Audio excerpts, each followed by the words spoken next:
নিজের ইচ্ছা আত্মসমর্থন করছে। ও ভালো কাজ করছে, এর জন্য আমি ওরই বলছি, বাবা তুমি যদি ভালো কাজ করো তুমি নিজের ইচ্ছা আত্মসমর্থন করো। ওইখানে ওই যদি উপস্থিত না থাকতো, মেয়েগুলারে ছেলেরা ওইখান থেকে উঠাই নিয়ে যেত, কি ছেলেরাই মেরেই ফেলতো গণধোলায়। আমার ছেলে ওইখানে কয়েকটা বাড়ি দিয়া বলছে, আম্মু ওদেরকে আমি এভাবে বাড়ি দিচ্ছি, ওদের অন্যায় লাগছে, ওদের শরীরও লাগে নাই। আবার আমি দেখো ওদেরকে সেভ করে রুমের ভিতরে দিয়ে আসছি। মুন্সিগঞ্জ লঞ্চঘাট এলাকায় লঞ্চের উপর তরুণীকে মারধর করার ঘটনায় ভাইরাল হওয়া ভিডিওর সেই যুবক নিজেই পুলিশের কাছে এসে আত্মসমর্পণ করেছে। আজ দুপুরে মুন্সিগঞ্জ সদর থানা পুলিশের কাছে এসে আত্মসমর্পণ করে নেহাল আহমেদ জিহাদ নামের সেই যুবক। মুন্সিগঞ্জ সদর থানার ভারপ্রাপ্ত কর্মকর্তা আমাদেরকে এই বিষয়টি নিশ্চিত করেছেন। তিনি যেমনটি জানিয়েছেন, আসলে এই ভিডিওটি ভাইরাল হওয়ার পরেই আসলে নেহালকে ফোন দেওয়া হয় থানা থেকে, এবং ফোন দেওয়ার পর কিন্তু নেহাল নিজেই আসলে থানায় এসে এবং তা থানায় আসলে তাকে জিজ্ঞাসাবাদের জন্য রাখা হয়, অর্থাৎ জিজ্ঞাসাবাদের জন্য কিন্তু তাকে আইনের আওতায় রাখা হয়েছে এবং ইতিমধ্যেই কিন্তু সে এখন থানায় অবস্থান করছে বলে আমাদেরকে পুলিশ নিশ্চিত করেছে। আমাদের সদর থানার যিনি ভারপ্রাপ্ত কর্মকর্তা তিনি আমাদেরকে যেটি জানিয়েছে যে এই ঘটনায় আসলে আইনগত ব্যবস্থা প্রক্রিয়াধীন এবং যথাযথ আইনগত ব্যবস্থা নেওয়া হচ্ছে বলে তিনি আমাদেরকে নিশ্চিত করেছেন। এর আগে গতকাল আসলে শুক্রবার রাত 8টার দিকে মুন্সিগঞ্জের লঞ্চঘাট এলাকায় এই মারধরের ঘটনা ঘটে এবং প্রত্যক্ষদর্শী সূত্রে আমরা যেটি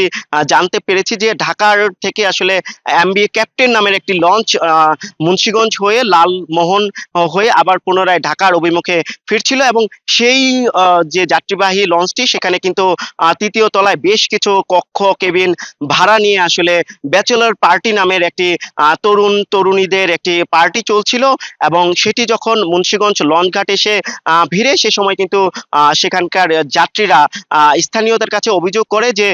ব্যাচেলর পার্টির সে তরুণ তরুণীরা লঞ্চের উপর অশ্লীলতা করছিল এবং মাদক সেবনের একটি অভিযোগ করে এবং এই ঘটনায় এরপরে কিন্তু আসলে স্থানীয় জনতা সেই লঞ্চের উপর যায় এবং সেখানে কিন্তু আসলে ওই তরুণ তরুণী এবং স্থানীয় যুবকদের সাথে কিন্তু মারামারির ঘটনা ঘটে এবং এক পর্যায়ে কিন্তু স্থানীয়রা সেই লঞ্চের জানালা দরজা ভাঙচুর করে এবং এরপরে কিন্তু আসলে যে চিত্রটি দেখা যায়, অর্থাৎ বিভিন্ন কক্ষ থেকে কিন্তু আসলে তরুণ তরুণীদেরকে আসলে স্থানীয়রা আটক করে এবং পরবর্তীতে পুলিশ ঘটনাস্থলে যায়। এর মধ্যেই কিন্তু দুই তরুণীকে কিন্তু কক্ষ থেকে বের করে আনা হয় এবং লঞ্চের সামনে এসে কিন্তু মারধর করা হয়, যে ভিডিওটি আসলে সামাজিক যোগাযোগ মাধ্যমে ভাইরাল হয়েছে এবং গত রাতেই কিন্তু এই ভিডিওটি বিভিন্ন জায়গায় ভাইরাল হয় এবং নানা রকমের আসলে নেতিবাচক অনেকে মন্তব্য করে আলোচনা সমালোচনার জন্ম দেয় এবং এরপরে কিন্তু আজকে কিন্তু সেই যে যুবক সেই যুবক নিজে এসে আত্মসমর্পণ করলো এবং পুলিশ বলছে এই ঘটনায় এখনো পর্যন্ত কোনো মামলা দায়ের হয়নি, তবে মামলা দায়ের হলে সেই অনুযায়ী আইনগত ব্যবস্থা নেওয়া হবে। আর তাকে তার আত্মসমর্পণের পূর্বেই কিন্তু আসলে আমরা মুন্সিগঞ্জে এসে থানায় তার সাথে কথা বলার চেষ্টা করেছিলাম। সে যেমনটি জানিয়েছিল যে আমাদের কাছে যে সে ওইখানে উত্তেজিত যে জনতা ছিল, বিপুল পরিমাণ মানুষ ছিল, সেখানে আসলে আরো ভয়ানক কিংবা ওই তরুণীদের সাথে আরো বেশি বাজে কিছু হওয়ার আশঙ্কা থেকেই কিন্তু নিজ উদ্যোগে তাদেরকে শাসন করেছে বলে আমাদেরকে দাবি করেছেন এবং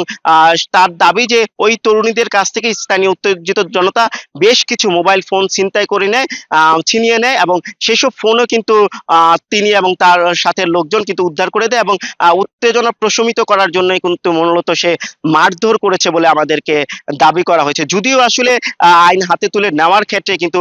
বেশ কিছু বিধিবিধান রয়েছে বলে আমাদেরকে সদর থানা পুলিশের পক্ষ থেকে জানানো হয়েছে এবং পুলিশ বলছে এই ঘটনায় যারা আসলে ভিকটিম সেই নারীরা যদি মামলা করতে চায় তারা কিন্তু মামলা করতে পারে এবং ইতিমধ্যে কিন্তু পুলিশের পক্ষ থেকে একটি জিডি করা হয়েছে বলে আমাদেরকে জানানো হয়েছে। তো এই ছিল মুন্সিগঞ্জের লঞ্চঘাট এলাকায় তরুণীকে মারধরের ঘটনায় যে ভাইরাল ভিডিও, সেই ভিডিওর যুবকের আত্মসমর্পণের সর্বশেষ। আরাফাত রায়হান সাকিব, যমুনা নিউজ, মুন্সিগঞ্জ।